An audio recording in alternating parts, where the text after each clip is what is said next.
This is my Randall tube amp. Let me take these output transformers off. My tube amp here, and you've seen it. Now these things are unnecessarily heavy. The cabinet is ridiculously heavy.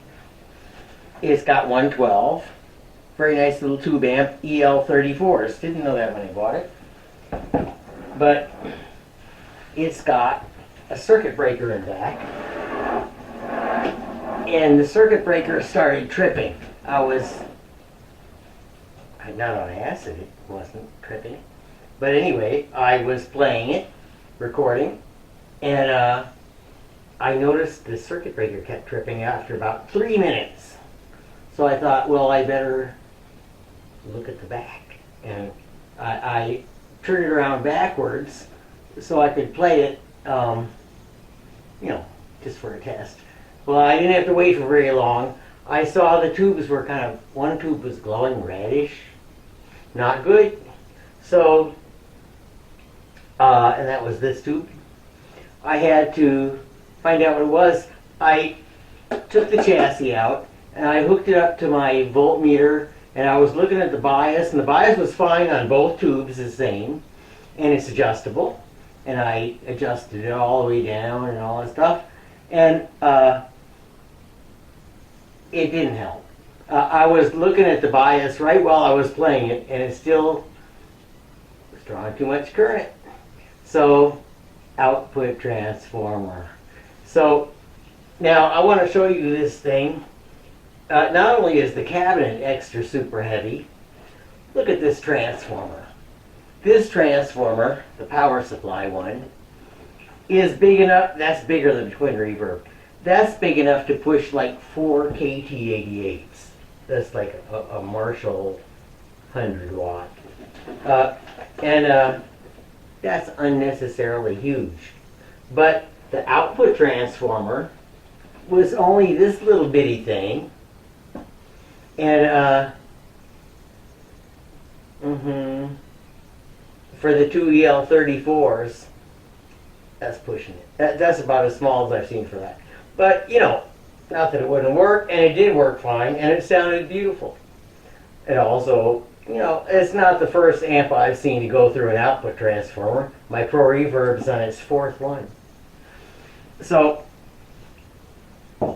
I have this old Craftsman transformer, which is exactly the same core size and mounting bolts, except the core is thicker on this one. And for all I know, the windings may not be as thick. It was for a pair of 6 V6s. So obviously, lower power, but I want lower power. So this has probably got more plate-to-plate resistance because, and yeah, it's going to face about 100 more volts in this than it was used to, but I'm going to use it, and when it blows, it blows. My other transformers are in Hollywood, and I'm not there. I'm in Vegas right now. So I will have to wait for my other transformers, and I think what I'll do, I'm going to, see, I got wires coming out here, and these are from the speaker, from this jack, and these are from the tube sockets and the plus from the power supply. So I'm going to mount this thing outboard. I'm just going to screw it right on here and hook up the wires, and that way when I want to change it, I don't have to take the chassis out. It's kind of old-fashioned. People used to do that. I've seen a lot of old amps where they had the output transformer mounted somewhere else, sometimes on the speaker itself. Anyway, I think what I'm going to do is, I have this stereo in Hollywood I'm going to take apart. And it's an old tube stereo, and it's got like 30 watts a channel. And I'm going to put 2 transformers, and then when I want lower power, I'll just use one of them. Like I say, the lower power transformers, you don't have to worry about the bigger tubes. The bigger tubes won't really make more current in it because the current is limited by the design, the plate-to-plate resistance, the number of turns. And so if I use two little transformers, each one of them is only going to take half the current of the big one anyway. So I'll let you know, but that's my very unusual Randall amp. And good luck with them. They super quality. I should have actually taken a few shots of the inside, but that's okay. But look at this. It's got this like big cage for the little tubes. Instead of having little, little tube covers, it's got this heavy-duty cage. So I pulled the power tubes out, and I had to set it on the floor. No problem. I wasn't going to break anything because they're completely protected. It's just like unnecessarily heavy duty. And as far as the huge power transformer, it was a very small number of these made, and they probably had to use what they had. And they probably just had these because they made bigger amps at one time.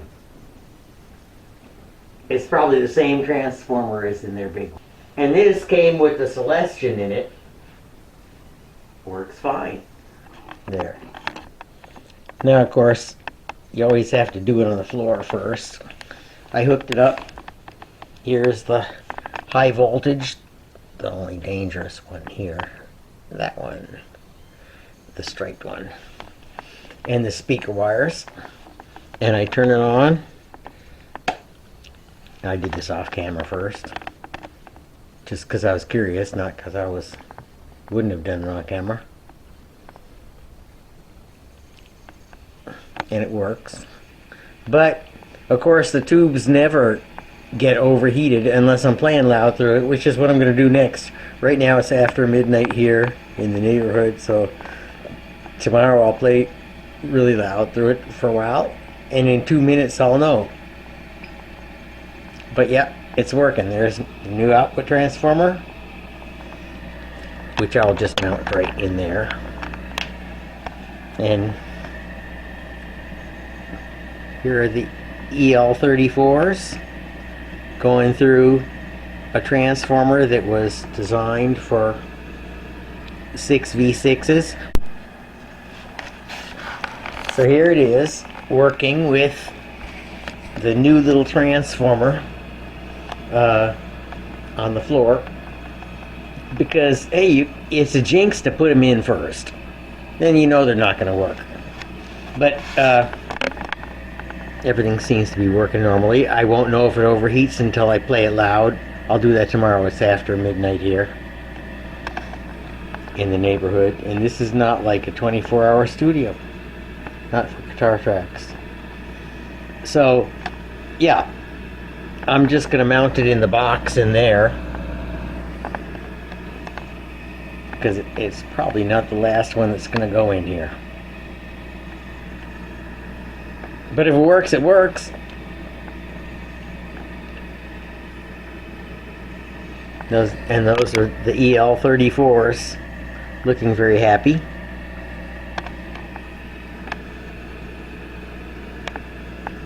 So yeah, it's always good to try it outside. You don't want to put it in and find out it doesn't work.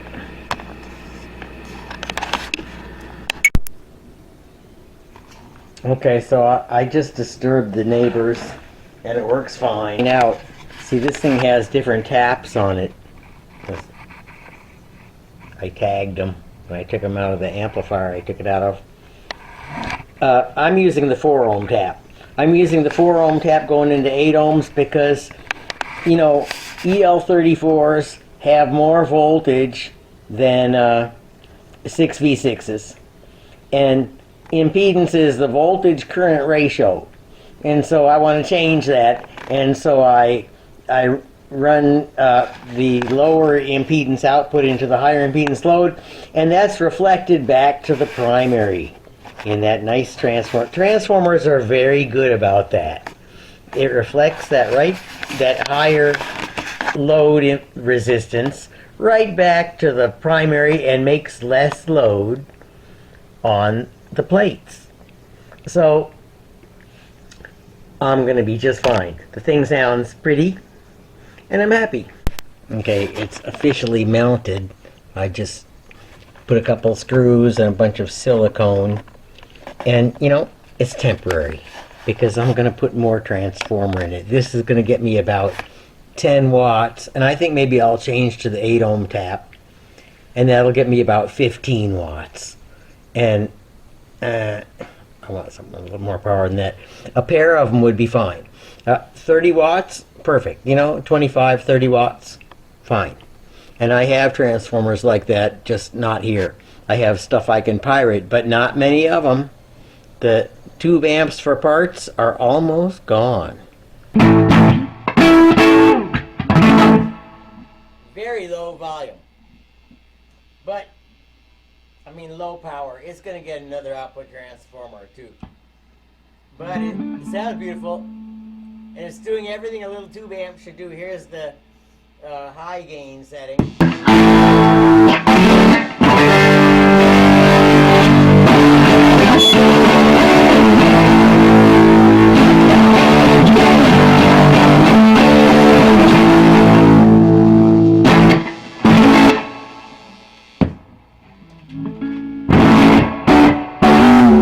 That's a clean sound.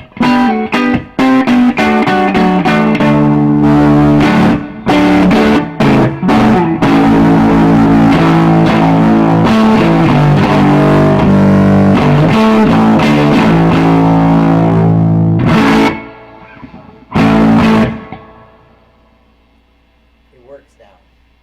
And it doesn't turn off in the middle of a lead.